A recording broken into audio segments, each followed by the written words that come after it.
the Tiahuanaco Gate of the Sun. Picture a city born at the limit of the sky, a city that vanished 1,000 years ago, leaving behind a gateway to an empire lost to the fog. This is the Gate of the Sun, a single 10-ton stone arch that holds the astronomical secrets of the Tiwanaku civilization. It's a monument carved not just in rock, but in time. Its cryptic frieze has been called the oldest and most complex calendar in the Americas. Get ready to decode the message carved into the world's highest civilization. Intro. Near the frigid shores of Lake Titicaca, 12,500 feet above sea level, lies the ghost city of Tiwanaku. For over 1,000 years, this was the spiritual and political capital of a colossal Andean empire that preceded the Inca. Tiwanaku was a civilization of master stonemasons and architects whose precision in moving and shaping massive stones still defies modern engineering. Their greatest surviving masterpiece is the Gate of the Sun, carved from one giant block of gray-blue andesite. This monolithic gateway is covered in a dense, precise pattern of bas-reliefs. At the center is a powerful, crowned figure, the staff god, flanked by 48 smaller, winged figures. When this monument was rediscovered, it was lying broken on the ground, silenced by centuries of mystery. Was this arch a symbolic portal for priests entering a sacred space? Was the central figure the sun god Inti, or the creator Viracocha? Or was it, as some scholars fiercely argue, the remnants of an unbelievably sophisticated astronomical device, a stone calendar that recorded a unique 290-day year used to govern their entire agrarian world? The answer is locked within the stone, waiting for us to unlock the secrets of this $5 billion calendar. The story of the Gate of the Sun is a journey into the heart of Andean cosmology. The mathematics encoded here are baffling, but the devotion is clear. Subscribe to Adventure Hidden and hit that notification bell, because we're about to use archaeology and astronomy to read a message carved in stone 1,000 years ago. Chapter 1. The Sky-High Capital and the Monolithic Marvel. To truly appreciate the Gate of the Sun, you must first appreciate the civilization that created it. The Tiwanaku culture flourished between roughly AD 300 and AD 1000. Operating from an extreme altitude where life is harsh and farming is a constant struggle against frost, they became masters of engineering, inventing vast raised field agricultural systems, known as succucalas, that allowed them to feed a city of tens of thousands. The power of andesite.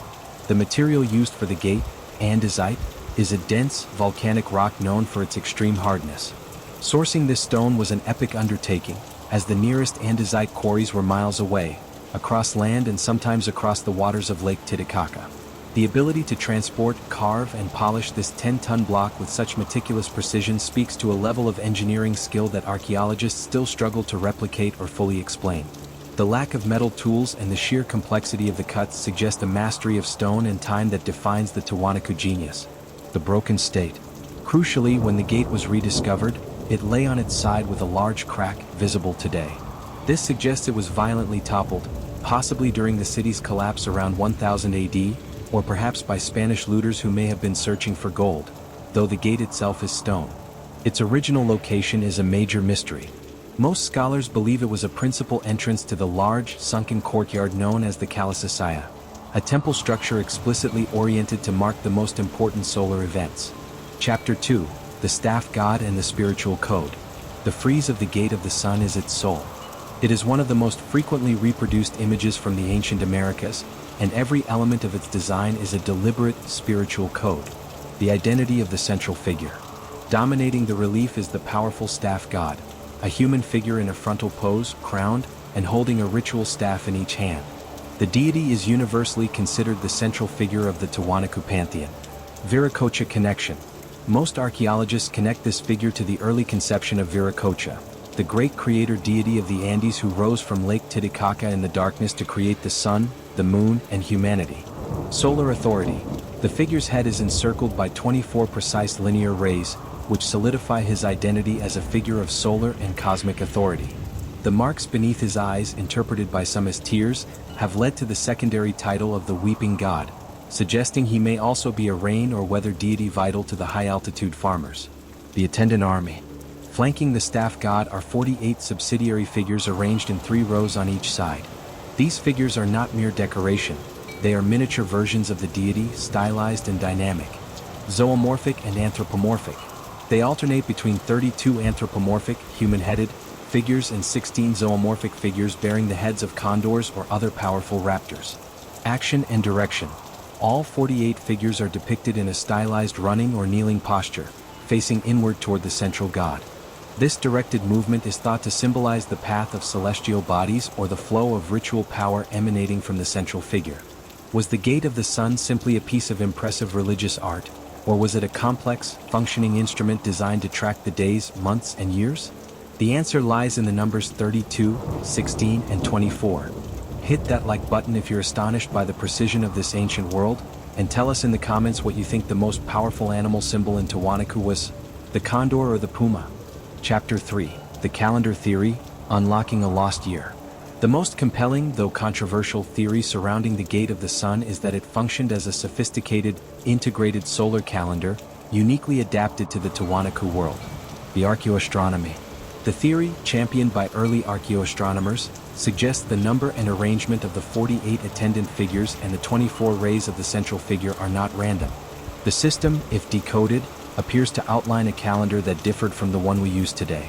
Some calculations suggest the Tiwanaku may have operated on a 290-day solar year, divided into 12 months of 24 days, plus an extra 2 intercalary days, all tied to the movements of the sun, moon, and visible stars, like the Southern Cross.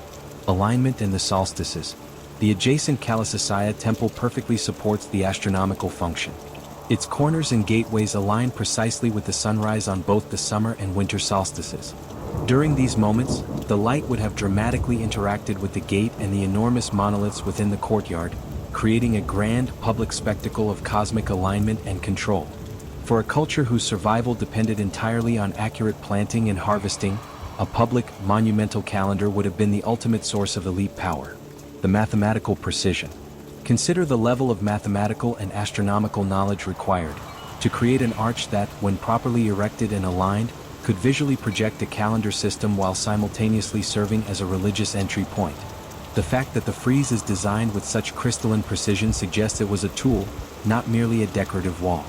It was a fusion of religion, politics, and science, ensuring that the priests who read the gate were the undisputed masters of time itself. Chapter 4, The Silencing of the Stones and the Legacy. By the 11th century, the great empire of Tiwanaku collapsed.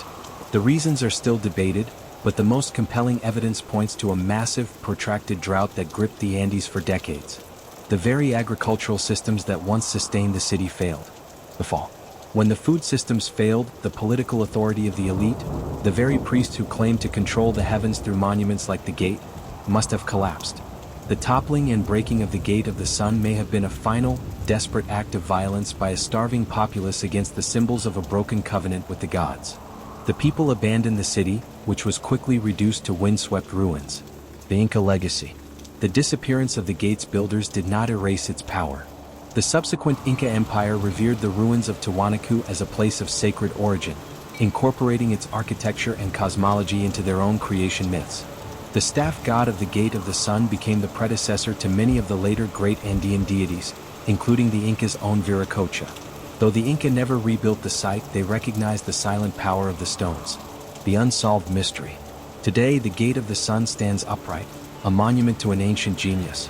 Yet, even with modern technology, we cannot conclusively prove its calendrical function or the precise methods used to carve and transport it. It remains a silent, cryptic marvel, a perfect embodiment of the ancient world's ability to blend profound spiritual belief with staggering mathematical and engineering achievement. The hunt for the truth of the Gate of the Sun is a search for a science we lost. It reminds us that gold was not the greatest treasure of the Andes, knowledge was. The sun rises and sets against that broken arch today, exactly as it did 1,000 years ago, proof that the Tiwanaku masters of time encoded their secrets well. Now we turn it over to you, the adventure-hidden community. Given the precision and the sacred geometry, do you believe the Gate of the Sun was a working calendar? First, make sure you hit that like button if this look into ancient Andean science has amazed you. Second, comment below and share your final theory. #Tiwanaku calendar or #StaffGodGateway. Tell us which purpose you believe was most important to its builders. And finally, don't miss our next deep dive into a history that hides more than it reveals. Smash that subscribe button and ring the notification bell to join us on the next adventure into a lost world. Thank you for watching.